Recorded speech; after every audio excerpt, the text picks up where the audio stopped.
Good morning, students. Today's geography lesson 1 continuously. Lithosphere 1 endogenetic process. அகச்செயல் முறைகள், பாறை குளத்தோட அகச்செயல் முறைகள். அன்றைக்கி நம்ம வந்து ஸ்ட்ரக்சர் பார்த்தோம், கிறிஸ்ட் மேண்டல் கோர் அப்படிங்கிறது என்னென்னு பார்த்தோம். அதுக்கப்புறம் பார்த்திங்களா அந்த லேயர்ஸ் நான் சொன்னேன், லித்தோஸ்பியர், அட்மாஸ்பியர், ஹைட்ரோஸ்பியர், இது மூணும் சேர்ந்தது பயோஸ்பியர், உயிர்கோள் அப்படிங்கிறது சொன்னோம்.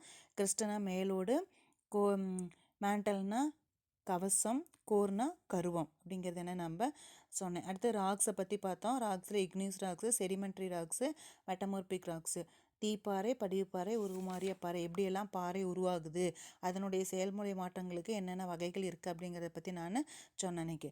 சரிங்களா? அதுக்கப்புறம் பார்த்திங்கன்னா இன்றைக்கி நம்ம பார்க்க போகிறது என்ன, ஃபஸ்ட்டு எர்த்துகாக் பார்த்துட்டோம். எர்த்துகாக் வந்து சடன் வைப்ரேஷன்ஸு, எர்த்தோட புவி மேற்பரப்பில் சடன் வைப்ரேஷன்ஸ் உருவாக்குனால உண்டாகிறதான் எர்த்துக்வாக் அப்படிங்கிறத நம்ம பார்த்தோம். சரிங்களா? அதில் எஸ் வேவ்ஸு, பி வேவ்ஸ் என்ன அப்படிங்கிறது, எல் வேவ்ஸுங்கிறத என்னென்ன சொன்னேன்.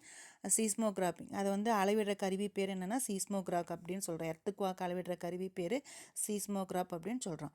அதே மாதிரி இதில் கீழே ஃபோக்கஸ் ஹைப்போ சென்டர்னால் அந்த எர்த்தோட கீழ்ப்பகுதியில் அந்த ஸ்டார்ட் ஆகுது இல்லை அந்த பகுதி, அதுக்கு நேராக இருக்கிற பகுதி வந்து எபிசென்டர். அது எர்த்துக்வாக் வந்து உருவாகிற கீழ்ப்பகுதி மேல் பகுதியை பற்றி நான் சொன்னோம். அது இன்றைக்கி நம்ம பார்க்க போகிறது என்ன அப்படின்னா வல்கனோவை பற்றி பார்க்க போகிறோம். எரிமலை. வல்கனோனா என்ன? A volcano is a vent or opening on the surface of the earth crust through which hot, solid, liquid and gaseous materials magma erupt out to the surface from the earth interior. Magma rises up and etch on the surface as lava. Volcanoes are also formed when plates move apart. அதாவது வந்து அந்த புவியோட அந்த உட்பகுதியில் வந்து அந்த திரவ வாயு நிலையில் இருக்கிற பாறை குழம்பு, மாக்மாக்கு என்னன்னு சொல்லுவாங்கன்னா பாறை குழம்பு, அது எல்லாமே அந்த துவாரம் வழியாக வெளியில் வந்து அந்த ஒரு லாவா அப்படிங்கிற ஒரு புவித்தட்டு பகுதியில் நகர உருவாகுதாகுது. அதாவது நம்ம நார்மலாக சொன்னோம்னா இப்போ வந்து என்ன சொல்லலாம்னா நம்ம இமேஜினேஷனாக எடுத்துக்கலாம். நம்ம வீட்டில் வாசல் மண் வாசல் இருக்குதுன்னா அந்த இடத்துல மேடு பகுதியாக இருக்குதுன்னா அந்த உள்ளுக்குள்ளாரி இருக்கிற பகுதி, சரிங்களா, அது மேலே வந்து ஒரு ஹோல் போட்டுறோம். ஹோல் போட்டுட்டா அந்த உள்ளுக்குள்ளார இருக்கிற பகுதியில் வந்து அந்த திரவம் இதெல்லாமே ஒரு புகை மாதிரி குழம்பு மாதிரி அது வந்து வெளியில் வருது. அந்த துவாரத்து மேலே வெளியில் வந்து அந்த புவி மேலே இருக்கிற புவித்தட்டை வந்து நகர்த்துறது. அந்த ஓடுமா இருக்குது பார்த்தீங்களா, மேலே திட்டாக இருக்குது இல்லை, அந்த பகுதியெல்லாம் நகர்த்துறதான் என்னென்னு சொல்லுவாங்க வல்கனோ அப்படின்னு சொல்லுவாங்க. சரிங்களா? இது வந்து இதனுடைய கூறுகள் என்னென்ன கூறுகள் இருக்குது அப்படின்னா magma chamber, vent, volcanic cone, அப்புறம் கிராட்டர், 4 வகையான கூறுகள் இருக்குது. மாக்மா சேம்பர் அப்படிங்கிறது என்னென்னா புவியோட வந்து அடியில் இருக்கிற கற்குழம்புகள். இப்போ அந்த நம்ம வந்து வாசலில் சொன்னோம் இல்லைங்களா, அந்த அடியில் இருக்கிற மண் பகுதி, களிமண் பகுதியெல்லாம் சொல்கிறோம் பார்த்தீங்களா, அந்த மண்ணுக்கடியில் இருக்கிற கற்குழம்பு பகுதிக்கு தான் என்னென்னு சொல்லுவாங்கன்னா மாக்மா சேம்பர் அப்படின்னு சொல்லுவாங்க. வெண்ட் அப்படிங்கிறது என்னென்னா இப்போ அந்த ஹோல் போட்டோம் பார்த்தீங்களா, அந்த an opening serving an outlet for a smoke fumes magma, அந்த துவாரத்துக்கு பேர் தான் என்னென்னு சொல்லுவாங்கன்னா வெண்ட்டு. அந்த மேலே நான் ஓட்டை போடுறேன் அப்படின்னு ஹோல் சொன்னேன் பார்த்தீங்களா, அந்த ஹோல் வழியாக ஏர் எல்லாம் காற்றெல்லாம் வெளியே போகிறது பார்த்தீங்களா, அந்த பகுதிக்கு பேர் வெண்ட்டு. எரிமலை அப்படிங்கிறது இந்த மாதிரி கூறி இருக்கும் அப்படிங்கிறது. சரிங்களா? நம்ம வந்து இமேஜின் பண்ணுறது தான் அந்த வாசலில் இருக்கிற மேடு பகுதியை நம்ம இமேஜினேஷனாக கொண்டு வந்துடுறோம். அப்புறம் வல்கானிக் கோன் அப்படிங்கிறது என்னென்னா அந்த ஹோல் வழியாக அந்த ஹோல் போட்டிருக்கிறோம் பார்த்தீங்களா, அந்த ஹோலை வந்து கூம்பு மாதிரி இருக்குமா. இப்போ வந்து நாம் போடுறது வந்து அந்த இது வாசலில், பட் வந்து எரிமலை அப்படிங்கிறது அந்த ஹோல் வந்து கூம்புன்னா என்ன, அந்த கோன் இருக்குது பார்த்தீங்களா, நூல்கண்டு கோன் இருக்குது பார்த்தீங்களா, அதுதான். ஐஸ்கிரீம் கோன் இருக்குது, அந்த மாதிரி வடிவத்தில் வந்து அந்த ஹோல் இருந்தது. மேலே இருக்கிற வடிவம் அப்படின்னா இப்போ கிணறு நம்ம பார்த்தோம்னா வட்ட வடிவத்தில் இருக்குது மேல் பகுதி அப்படின்னு நம்ம சொல்கிறோம். அதே மாதிரி எரிமலையோட அந்த ஹோல் போட்டிருக்கிற பகுதி மேலே கூம்பு வடிவத்தில் இருக்குது அப்படின்னா அதுக்கு பேர் வல்கானிக் கோன் அப்படிங்கிறது. அடுத்து கிராட்டர். இப்போ மேலே ஹோல் வந்து மேலே வாயு பகுதி இருக்குது பார்த்தீங்களா, கிணறோட மேல் பகுதிங்கிறத நம்ம இமேஜினேஷன் சொல்லிக்கிறோம். அந்த மேல் பகுதி பவுல் ஷேப்பில் ரவுண்டாக இருந்ததுன்னா அதுக்கு பேர் என்ன சொல்லுவாங்கன்னா கிராட்டர் அப்படின்னு சொல்லுவாங்க. சரிங்களா? இப்போ புரியுதுங்களா? வல்கனோனா என்ன, அடிப்பகுதியிலேருந்து திரவம் இதெல்லாம் கலந்து அந்த பாறை குழம்பு வழியாக மேலே புவித்திட்ட வந்து நகர்த்து அனல், அதாவது எரிமலை வெடிக்கிறதுக்கு முன்னாடி புகை மாதிரி வெளியில் வரும், லாவா குழம்பு வெளியில் வரும் அப்படின்னு சொல்கிறாங்க இல்லைங்களா, அதுதான். இப்போ வந்து 3 வகையாக எரிமலையை பிரிக்கலாம். Active volcano, dormant volcano and extinct volcano. Active volcano அப்படிங்கிறது அதே மாதிரி வல்கனோங்கிறது என்ன லத்தீன் டேர்மில் என்னன்னு சொல்லுவாங்கன்னா வல்கான்னு சொல்லுவாங்க. இது வந்து Roman name of Roman god of fire, அதாவது வந்து ரோமானிய நெருப்பு கடவுளின் பெயர். சரிங்களா, அதை தான் வந்து வல்கனோ அப்படின்ட்டு சொல்கிறாங்க. அப்புறம் ஆக்டிவ் வல்கனோ அப்படிங்கிறது என்ன அப்படின்னா ஆக்டிவ் செயல்படும் வல்கனோ அப்படின்னு சொல்லுவாங்க. என்ன அப்படின்னா active volcanoes are those which constantly eject and volcanic lava gases and fragmented materials. அதாவது வந்து எப்போ பார்த்தாலும் இது வெளியேறிக்கிட்டே இருக்கும், செயல்பட்டுகிட்டே இருக்குது அப்படின்னு சொல்கிறாங்க பார்த்தீங்களா. ஒரு இண்டஸ்ட்ரி வந்து செயல்பட்டுகிட்டே இருக்குதுன்னு சொல்கிற மாதிரி இதிலேருந்து எப்பயுமே அந்த பாறை குழம்பு அப்படிங்கிறது வெளியேறிக்கிட்டே இருக்கும், அதிகமாக பாதிப்பு ஏற்படக்கூடிய வல்கனோ அப்படின்னு சொல்லுவாங்க. சரிங்களா, அந்த மாதிரி இது எங்கே அதிகமாக அந்த எரிமலை இருக்குது அப்படின்னா Saint Helens in United States, Mount Saint Helens United ஸ்டேட்ஸில் இருக்கிற மவுண்ட் ஹெலன்ஸ் அப்படிங்கிற எரிமலை. அடுத்து டார்மண்ட் வல்கனோ, ஸ்லீப்பிங் வல்கனோ. இது என்னன்னா உறங்கும் வல்கனோ அப்படின்னு சொல்லுவாங்க, தனிஞ்சிருக்கும் அப்படிங்கிறது. இதனுடைய ஸ்பெஷாலிட்டி என்ன அப்படின்னா volcanoes that do not show any sign of the volcanic activity for a long period of time are known as dormant volcanoes. Sometimes there may be a sudden explosion which may causes unimaginable loss to life and property. அதாவது என்னென்னா இது இப்போ நார்மலாக இருந்துகிட்டே இருக்கும், அந்த இடத்துல ஒரு எரிமலை இருக்குது அப்படின்னு பேருக்கு தான் இருந்துகிட்டே இருக்கும். ஆனால் அந்த ஒரு எக்ஸாம்பிள் சொல்லுவாங்கள்ல, சாது மிரண்டா காடு கொள்ளாது அப்படின்னு சொல்லுவாங்க பார்த்தீங்களா, அந்த மாதிரி தான் தூங்குற மாதிரி இருந்துக்கும், பட் திடீர்னு வெடிக்கும். திடீர்னு வெடிச்சதுன்னா இமேஜினரே பண்ண முடியாத அளவுக்கு உயிர் சேதம் எல்லா சேதத்தையும் உண்டு பண்ணிடும். சாது மிரண்டா காடு கொள்ளாது அப்படிங்கிற மாதிரி இந்த எரிமலை சாதுவாகவே இருக்கும், திடீர்னு ஒரு நாளைக்கு வெடித்து சேதரும். அந்த மாதிரி இருக்கிறது தான் டார்மண்ட் வல்கனோ. அடுத்து extinct. when a volcano permanently stops its volcano activity then it is called as extinct or dead volcano. இது வந்து நார்மலாக இருக்கும், தனிஞ்சு போய் எதுவுமே இல்லை, யூஸ் இல்லை அப்படிங்கிறாங்களே, அந்த இடத்துல ஒரு இருக்குது அப்படின்னு ஒரு எரிமலை இருக்குது அப்படிங்கிற மாதிரி நார்மலாக இருக்கிற வல்கனோ. இது எங்கே இருக்குது அப்படின்னா கிளிமாஞ்சாரோ, தான்சினியா, திருவண்ணாமலை, தமிழ்நாடு நம்ம இதில் தான் இருக்குது. கிளிமாஞ்சாரோ வரும் எரிமலை அப்படிங்கிறது இது வந்து சாதாரணமாக இருக்கும். எரிமலை அப்படிங்கிறது ஒன்று இருக்கும், அதனால் எந்த இதுவும் இருக்காது, நன்மையும் இருக்காது தீமையும் இருக்காது. அதுக்கப்புறம் பார்த்திங்கன்னா volcanoes can also be classified based, அதன் அடிப்படையில் வடிவம் அடிப்படையில் structure and composition as composite volcano, shield volcano and டம் வல்கனோ. வடிவத்தோட அடிப்படையில் வந்து வல்கனோ 3 வகையாக பிரிக்கிறாங்க. ஒன்று காம்போசிட் வல்கனோ, இன்னும் வல்கானிக் டம், இன்னொன்று ஷீல்டு வல்கனோ. காம்போசிட் வல்கனோ அப்படிங்கிறது என்னென்னு தமிழ் என்ன சொல்லுவாங்கன்னா கூட்டு வல்கனோ அப்படின்னு சொல்லுவாங்க. இது என்ன அப்படின்னா composite volcano also known as, இதுக்கு இன்னொரு பேர் என்ன அப்படின்னா ஸ்ட்ராட்டா வல்கனோ அப்படின்னு சொல்லுவாங்க, அடுக்கு வல்கனோ அப்படிங்கிற பேர். Is a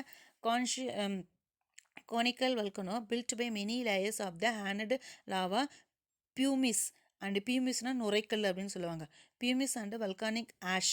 There are commonly found in the Pacific Ocean. Example Mount Fuji, Japan. அதாவது இந்த காம்போசிட் வல்கனோவுக்கு இன்னொரு பேர் என்ன அப்படின்னா ஸ்ட்ராட்டா கூட்டு வல்கனோன்னு சொல்லுவாங்க. இது என்னென்னா அந்த வெளியில் பகுதியில் அந்த குழம்பு பாறை குளம்னு சொல்லணுங்களா, அது வெளியில் வர வர வர மேலே மேற்பகுதியில் மாற்றம் ஏற்பட்டு நுரைக்கல் மாதிரி அடுக்கடுக்காக வந்து ஒரு அமைப்பை கொண்டு வந்தது அப்படின்னா அதுக்கு பேர் என்ன காம்போசிட் வல்கனோ அப்படின்னு சொல்லுவாங்க. சரிங்களா, இது வந்து பியூமிஸ்ங்கிறது நுரைக்கல்லுன்னு சொல்லுவாங்க. அந்த நுரைய வெளியில் தள்ள அந்த கல்லெல்லாம் பொறிஞ்சு லேயர்ஸ் மாதிரி அடுக்கு மாதிரி டிஃப்ரெண்ட்டாக உண்டாகிறது. அதுக்கு அது எங்கே இருக்குது அப்படின்னா ஜப்பானில் மவுண்ட் ஃபியூஜி அப்படிங்கிறது. வல்கானிக் டம் கும்மட்டை வல்கனோன்னு சொல்லுவாங்க, தமிழில் அதுக்கு பேர் கும்மட்டை வல்கனோ. அதாவது என்னென்னா லாவா டம் ஆர் வல்கானிக் டம் is ரஃப்லி a circular mount formed due to the slow ejection because lava from a volcano. As lava is rich in silica with intense viscosity, it is prevented from flowing far from its vent. Example Paracutin, Mexico. அதாவது என்னென்ன அப்படின்னா அந்த silica அதிகமாக இருக்குது பார்த்தீங்களா, அந்த எரிமலை குழம்பு வந்து ஒரு இதோட பிசுப்போ அப்படின்னு சொல்லுவாங்கள்ல, அந்த பிசுப்போட வெளியேறனால எல்லா இடத்துலையும் பரவ முடியாமல் அந்த வாய்ப்பகுதியில் வல்கனோவோட வாய்ப்பகுதியில் மட்டும் வட்ட வடிவத்தில் ஒரு சமைப்பை கொண்டு வருது அப்படின்னா அதுக்கு பேர் என்ன வல்கானிக் டம் அப்படிங்கிறது. அது எங்கே இருக்குது அப்படின்னா பாரிக்யூட்டன் இதுலேயும் மெக்சிகோவிலையும் இருக்குது. அடுத்தது ஷீல்டு வல்கனோ. ஷீல்டுனா உங்களுக்கு ஆல்ரெடி தெரியும், கேடயன்னு சொல்லுவாங்க. Shield volcanoes are formed by intense viscous viscous வைக்கோஸ்னு சொல்லுவாங்க, வைக்கோஸ் லாவா. அதாவது வந்து அந்த பாறை குழம்பு வந்து மேலே வழிஞ்சோடி கேடைய மாதிரி வடிவத்தை கொடுக்குது. இப்போ வந்து ஒவ்வொன்றும் ஒவ்வொரு ஷேப்பு. இப்போ நம்மளே பார்த்தோம்னா ஒரு என்ன சொல்கிறது, எக்ஸாம்பிள் வந்து என்ன சொல்லலாம் அப்படின்னா, இப்போ சாப்பாடே கூட நம்ம செஞ்சு தயிர் சாதமே கூட கொல கொலன்னு கிளறி இப்போ ஒரு கரண்டியில் எடுத்து போட்டோம்னா ஒன்று பரவி போகும், இல்லைன்னா ரவுண்டு ஷேப்பில் வரும். அந்த மாதிரி ஒவ்வொரு வடியும் வருது பார்த்தீங்களா? அதே மாதிரி தான் பாறை குழம்பு வெளியே வர்றதில் ஒவ்வொரு ஷேப்பும் மாறி மாறி வரதுக்கு அதுக்கு பேர் வச்சுருக்கிறது தான் ஷீல்டு. கேடை வடிவத்தில் வரனால அதுக்கு பேர் என்ன சொல்கிறாங்கன்னா ஷீல்டு வல்கனோ அப்படின்னு சொல்கிறாங்க. இது பார்த்திங்கன்னா எங்கே அதிகமாக இருக்குது அப்படின்னா மௌனா லாவா ஹவாய் அப்படிங்கிற பகுதியில். Distribution of earthquakes and volcano. Most earthquakes and volcano eruptions do not strike randomly but occur along the plate boundaries. இந்த எர்த்துக்குவாக்கு வல்கனோ அப்படிங்கிறது எல்லா இடத்துலையுமே இருக்காது. இப்போ வந்து நிலநடுக்கம் அப்படிங்கிறது ஒரே டைமில் உலகத்தில் இருக்கிற எல்லா இடத்துலையுமே நடக்காது. எங்கெங்கே எதாக இருக்குதோ ஒரு சில குறிப்பிட்ட இடத்துல தான் அந்த மாதிரி நடக்கும். எரிமலைங்கிறது உலகத்தில் இருக்கிற எல்லா இடத்துலையும் எரிமலையெல்லாம் இருக்கிறது கிடையாது. ஒரு குறிப்பிட்ட இடத்துல தான் இந்த மாதிரி ப்ராப்ளம் ஏற்படும் அப்படிங்கிறது. இதே சமயம் one such area is a circum Pacific ring of fire where the Pacific plate meets many surrounding plates. The ring of fire is the most seismically and volcanically active zone in the world. அதாவது என்னென்னா அந்த Pacific அப்படிங்கிற பகுதியில் வந்து அந்த நெருப்பு வளையம் அப்படிங்கிறது, அது பசிபிக்கோட புவித்தட்டுக்கள்லாம் வெளியில் இருக்கிற பல தட்டுக்களோடு இணையும் போது அந்த பசிபிக் பகுதியில் நெருப்பு வளையம் மாதிரி உண்டாகுமா, பல தட்டுங்களோட மோதும் போது நெருப்பு வளையம் உண்டாகும் அப்படிங்கிறது. அந்த மாதிரி உருவாக்குறதுக்கு பேர் தான் என்னன்னு சொல்கிறாங்கன்னா ரிங் ஆஃப் ஃபயர் அப்படின்னு சொல்கிறது. சரிங்களா? இந்த இது வந்து இன்னும் மேக்ஸிமம் அந்த மாதிரி பெரிய பெரிய நெருப்பு வலையெல்லாம் அந்த பசிபிக் பகுதியில் வரும். அதே மாதிரி இன்னும் சில இடத்துலையும் இருக்குது அந்த மாதிரி ஏற்படும். அந்த மாதிரி இடம் எங்கே இருக்குது அப்படின்னா இந்த other distinctive major belts or mid-oceanic ridges, mid-continental belts and alpine Himalayan belt. எங்கே அப்படின்னா மத்திய கடலடி மலைத்தொடர் அப்படிங்கிற இடம், அப்புறம் மத்திய கண்டத்திட்டு பகுதி அப்படிங்கிறது, அப்புறம் ஹிமாலயன் மலைப்பகுதி. இந்த இடத்துல எல்லாம் வந்து அதிகமாக இந்த அதிர்வு வந்து ஏற்படும். அதே பசிபிக் பகுதியில் வந்து மிகப்பெரிய அளவில் ஏற்பட்டதுன்னா அதை அடுத்து இந்த இடத்துல எல்லாம் அதிகமாக வந்து அதிர்வுகள், நெருப்பு அதிர்வுகள் வரும் அப்படிங்கிறது. சரிங்களா? ஓகே. எஃபெக்ட் ஆஃப் வல்கனோவால் நன்மையும் இருக்குது, தீமைகளும் இருக்குது. வல்கனோ எரிமலை வெடிக்கிறதுனால என்னென்ன நன்மைகள் இருக்குது? Constructive effects. Volcano materials enrich the soil fertility that promotes agricultural activities. The hot volcanic region helps in generating geothermal energy. Many dormant and active volcanoes are the most attractive tourist spots of the world. Most of the volcanic materials are used as building materials. இப்போ வந்து நம்ம எரிமலை அப்படின்னா tourist பிளேஸாகவும் இருக்குது. எரிமலையை போய் பார்த்துட்டு வந்தோம் அப்படின்னு நம்ம சொல்கிறோமா, நம்மளை இஸ்ரோ போனோம் அப்படின்னு சொல்கிறோம் இல்லைங்களா? அதே மாதிரி எரிமலையே வந்து ஒரு டூரிஸ்ட் பிளேஸாகவும் இருக்குது. அதே மாதிரி எரிமலை குழம்பு வெடிக்கிறனால அந்த சிதறும் பார்த்தீங்களா, வெடிக்கும் போது அந்த மண் துகள்கள்லாம் சிதறுது இல்லைங்களா, அதெல்லாம் கீழே வழிஞ்சோடி பக்கத்தில் விவசாய நிலம் ஏதாச்சும் இருந்ததுன்னா அதில் போய் அந்த மண் துகள்கள் வந்து ஒரு சத்தாகவும் இருக்குது அப்படிங்கிறாங்க. அப்புறம் அந்த பாறை இதெல்லாம் வெடிக்குது பார்த்தீங்களா, அந்த வெடிக்கும் போது அந்த கல் மண்ணெல்லாம் வந்து பில்டிங் கட்டுறதுக்கு யூஸ் ஆகுது அப்படிங்கிறாங்க. அப்புறம் அங்கே ஏதாவது மரம் அந்த சைடில் ஏதாச்சும் இருந்ததுன்னா இடிஞ்சுதுன்னா அந்த இதுவும் மரம் இதாகுது. மரம் மேக்ஸிமம் வந்து நன்மைக்கு வராது, இருந்தாலும் அதில் இருக்கிற மரங்கள் வந்து அந்த சைடில் வெடிஞ்சு இதாகுது அப்படின்னா அந்த எரிமலையிலலாம் மரம் இருக்குதான்னு தெரியல எனக்கு. அந்த சுற்றி இருக்கிற பகுதியில் வந்து பில்டிங் கட்டுறதுக்கு யூஸ் ஆகும் அப்படிங்கிறாங்க. சரிங்களா? இப்போ வந்து டெஸ்ட்ரக்டிவ் எஃபெக்ட்ஸ். வல்கனோ தீமைகள் என்னென்ன அப்படின்னா volcanic eruption causes earthquake flash floods. இப்போ வந்து எரிமலை வெடிக்குது அப்படின்னா அதுக்கப்புறம் என்னென்ன ப்ராப்ளங்கள் வரும் அப்படின்னா நிலநடுக்கம் வரும், ஃப்ளட்டு வெள்ளம், மண் சரிவு, ராக்ஃபால் பாறை வெடிப்பு. இது எல்லாமே எரிமலை வெடிச்சதுன்னா அதுக்கப்புறம் எழக்கூடிய தீமைகள் இதெல்லாம். Lava can travel very far and burn bury or damage anything its path. The large amount of dust and ashனா சாம்பல் makes breathing hard and irritable. இப்போ வந்து இது ரொம்ப இந்த லாவா குழம்பு வெடித்து வெளியில் ரொம்ப தூரம் போனதுன்னா நிறையா பகுதிகள் அக்ரிகல்ச்சர் பகுதியை காடு இதில் எல்லாத்தையும் டேமேஜ் பண்ணுறது, அப்புறம் எரிகிறது, இந்த மாதிரி ப்ராப்ளம் வந்து நிறைய உண்டாகும். அது மட்டும் இல்லாமல் இதிலிருந்து வர சில தூசி சாம்பல்லாம் வந்து மனிதர்களால் சுவாசிக்க முடியாத அந்த பகுதியில் இருக்கிற மனிதர்களை வந்து சுவாசத்தில் பாதிப்பை ஏற்படுத்தும் அப்படிங்கிறது. அப்புறம் volcanic eruptions can alter the weather conditions and disrupt transport in and around the volcanic region. என்னென்னா இதனால் வந்து நிறையா காலநிலையிலே மாறுபடும், நிறைய டஸ்ட்டு அதிகமாக பரவுனா சுற்றுப்புறச்சூழல் வந்து பாதிக்கப்படும் அப்படிங்கிறது. சரிங்களா, நம்ம வந்து வல்கானிக்கில் நம்ம நிறைய தெரிஞ்சுக்கிறோம். ஓகே, இப்போ பார்த்தீங்கன்னா ப்ரீஃப்லியெல்லாம் மார்க் பண்ணி கொடுத்துட்றேன். ப்ரீஃப்லியெல்லாம் ஆல்ரெடி நம்ம பார்த்துட்டோம். ஃபஸ்ட்டு முடிச்சிட்டோம், செகண்டு முடிச்சிட்டோம், தேர்டு முடிச்சாச்சு, ஃபோர்த்து முடிச்சாச்சு. அடுத்து fifth what is volcano mention is major components. இப்போ நான் நடத்தினேனுங்களா 163 எடுத்துக்கோங்க. வல்கனோன்னு பாருங்கள். A volcano is a vent or opening on the surface of the earth crust through. இப்போ வந்து கொஞ்சம் ஸ்லோ லைனராக இருக்கிறாங்க பார்த்தீங்களா, அவங்கெல்லாம் அந்த எர்த்து க்ரஸ்ட் வரையில் எழுதுனா போதும். மற்றவங்க வல்கனோவிலேருந்து ஸ்டார்ட் பண்ணி எர்த்து இன்டீரியர் வரையில் எழுதணும். பிரைட் ஸ்டூடெண்ட்ஸ் எல்லாமே எர்த் இன்டீரியர் வரையில் எழுதணும். ஸ்லோவாக இருக்கிறவங்க எர்த்து க்ரஸ்ட் வரையில் எழுதினா போதும். அதில் காம்போனட்ஸ் கேட்டுருக்கிறாங்க பார்த்தீங்களா, நம்ம வந்து மேலே இருக்கிற டாபிக் மட்டும் எழுதினா போதும்.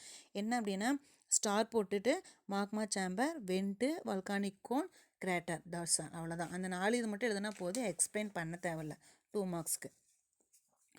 ஓகே, அடுத்து பார்த்தீங்கன்னா 6th question what is earthquake, அது மார்க் பண்ணி கொடுத்துட்டேன். 7th கொஸ்டின் மார்க் பண்ணி கொடுத்துட்டேன். 8th right about the Pacific Ring of Fire 164 எடுத்துக்கோங்க. அந்த மேலே பாருங்கள், இப்போ நடத்தினல அது அந்த மேலே வந்து ஒன் சச் ஏரியா இஸ்ன்னு சொன்னோம் இல்லைங்களா, அதிலிருந்து ஜோன் இன் த வேர்ல்டு வரையிலும். இப்போ ஸ்லோவாக இருக்கிறவங்க அந்த தேர்ட் லைனில் த ரிங் ஆஃப் ஃபயரிஸ்ன்னு கொடுத்துருக்காங்க பார்த்தீங்களா, அதுலேருந்து நீங்கள் வேர்ல்டு வரையில் எழுதுங்க. கொஞ்சம் பிரைட் ஸ்டூடெண்ட்ஸ் எல்லாம் ஒன் சச் ஏரியா இஸ்லேருந்து ஸ்டார்ட் பண்ணி வேர்ல்டு வரையில் எழுதணும். 2 கொஸ்டின்ஸா, 5th 1, 8th 1. அடுத்தது கிவ் ரீசனில் விட்டுருங்க, அதெல்லாம் அப்புறம் பார்த்துக்கலாம். டிஸ்டிங்யூஸ் பாருங்கள்.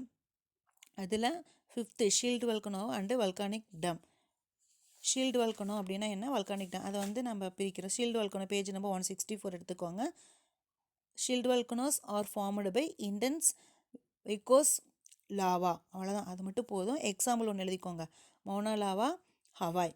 சரிங்களா, இன்னும் அடுத்து வந்து வல்கானிக் டம் சொல்லி கொடுத்துருக்குறாங்களா, அது மேலே பாருங்கள், அதுக்கு மேலே இருக்குது. ஏ லாவா டம் ஆர் வல்கானிக் டம் is ரஃப்லி a circular mound formed due to the slow ejection of aqueous lava from the volcano. அது மட்டும் எழுதிக்கோங்க. எக்ஸாம்பிள் பாரிக்யூட்டின் மெக்சிகோ, அவ்வளோதான். சரிங்களா, இப்போ என்னென்ன மார்க் பண்ணி கொடுத்துக்கிறேன், 5th 1, 8th 1, distinguish 5th 1. Okay, அடுத்து பார்த்தீங்கன்னா paragraph. How are volcanoes classified based on the periodicity of their eruption? Page number 163 எடுத்துக்கோங்க.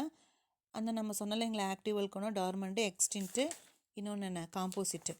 இப்போ அதில் பார்த்தோம்னா ஆக்டிவ் வல்கனோ அப்படின்னா என்ன நம்ம சொல்கிறோம், அது ஃபுல்லாகவே தான் எழுதணும், வேறு வழியே இல்லை. ஆக்டிவ் வல்கனோங்கிறது அந்த பேரா ஃபுல்லாக, அதிலேருந்து மெட்டீரியல்ஸ் வரையில் எக்ஸாம்பிள் எழுதணும். டார்மண்ட் வந்து வல்கனோஸ் தட் டூ நாட் ஷோலேருந்து ஸ்டார்ட் பண்ணி dormant volcano known as dormant வல்கனோன்னு இருக்கும், அது எழுதிட்டு example Mount Fuji Japan. Extinct வல்கனோங்கிறது வெந்த வல்கனோ பெர்மனண்ட்லேருந்து ஸ்டார்ட் பண்ணி மேலே லாஸ்ட் வரையிலும், example Mount Kilimanjaro, Tanzania, Tiruvannamalai, Tamil Nadu. அப்புறம் காம்போசிட் வல்கனோ அப்படிங்கிறது அந்த பேரா ஃபுல்லாகவே எழுதி தான் ஆகணும். பியூமேஸ்லேருந்து ஆஷ் வரையில் எழுதிட்டு example Mount Fuji Japan.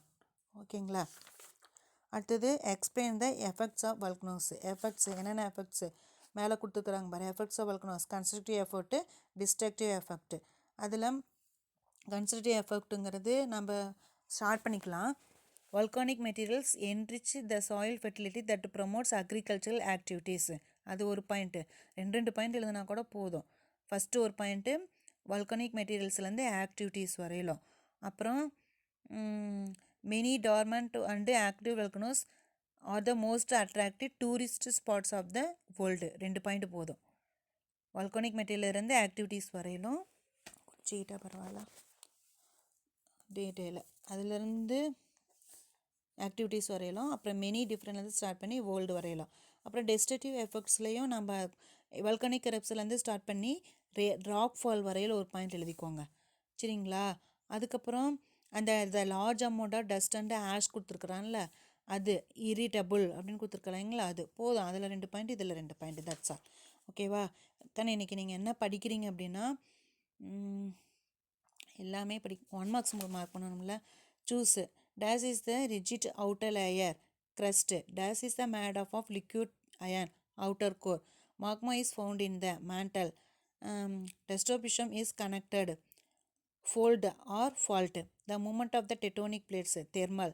In the ancient period Gondwana in the ancient period Gondwana land moved towards north.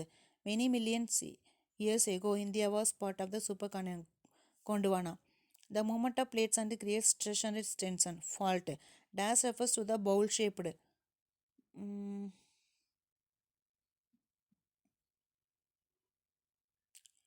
volcano. Crater குறிச்சுக்கோங்க. The point of origin of the earth is called focus. Focus வரும். ஆமாம், focus தான்.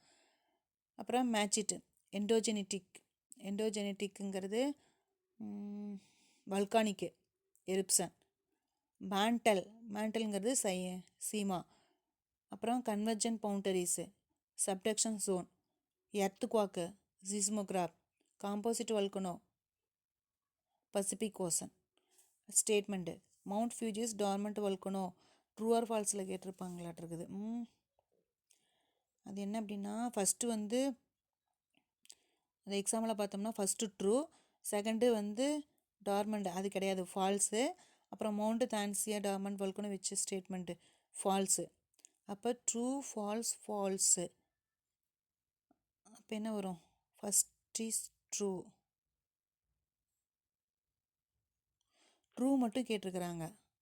அப்போ நம்ம A answer tick பண்ணிக்கோங்க. 1 is true. Statement magma gas is out when it finds vent. First true. Interior and the earth condenses magma false. அப்போ B answer. Statement is true, reason is false. அடுத்தது statement 1, statement 2. Mountain ranges formed by the collision of the tectonic. True, right தான். The movement of tectonic plates is due to the thermal energy. அதுவும் right தான். ரெண்டுமே true தான். அப்போ statement 1 true, 4th இருக்கும் பாருங்கள். ஓகேடா. இன்றைக்கி ஹோம்ஒர்க் என்ன அப்படின்னா 1 மார்க்ஸ் ரீட் பண்ணுங்கள். சூஸு ஃபில்லப்ஸ் இல்லை, சூஸு மேட்சிட்டு ஸ்டேட்மெண்ட்டு 3. அதுக்கப்புறம் 5th கொஸ்டின் 1, 8th கொஸ்டின் 1. சரியா? அடுத்தது டிஷ்னிங் ஒன்று கொடுத்துருக்குறோம். இது முதல்ல ரீட் பண்ணுங்கள். இது முதல்ல ரீட் பண்ணி ஆஃப்டர்நூனுக்குள்ளார டெஸ்ட் எழுதி அமுச்சு விட்ருங்க. சரியா? டெஸ்ட் எழுதி அமுச்சுட்டு அதுக்கப்புறம் பேராகிராஃப் ரீட் பண்ணுறீங்க. 2 பேராகிராஃப் ரீட் பண்ணுறீங்க. பேராகிராஃப் 7 o'clock நான் ஓரல் டெஸ்ட்டு சொல்கிறேன். எனி 1 பேராகிராஃப் ஓரல் டெஸ்ட்டு சொல்லுவேன். நான் சொன்ன உடனே அந்த பேராகிராஃபோட கொஸ்டின் சொல்லி ஆன்சர் சொல்லி நீங்கள் ரெக்கார்ட் பண்ணி அமுச்சு விடணும். சரிங்களா? இன்றைக்கி ஃபுல்லாக படிங்க. நீங்கள் 4 o'clock எனக்கு ஹோம்ஒர்க் அமுச்சுவிட்டா போதும். அதாவது சூஸிட்டு மேட்சிட்டு ஸ்டேட்மெண்ட்டு அந்த 2 questions, 5th question 1, 8th question 1, அது டெஸ்ட் எழுதி அமுச்சுவிடுங்க கரெக்ஷன் பண்ணி. அப்புறம் இதுவும் டிஷ்னிக்யூஸ் 1, பேராகிராஃப் 2, இது 3 ரீட் பண்ணுங்கள். ஓரல் டெஸ்ட் வச்சுக்கலாம் அந்த 3. புரியுதா? ப்ரீஃப்லி 1 மார்க்ஸும் ரிட்டன் டெஸ்ட்டு, டிஸ்டிங்யூஷும் பேராகிராஃபும் ஓரல் டெஸ்ட்டு. ஓகேடா. Thank you students.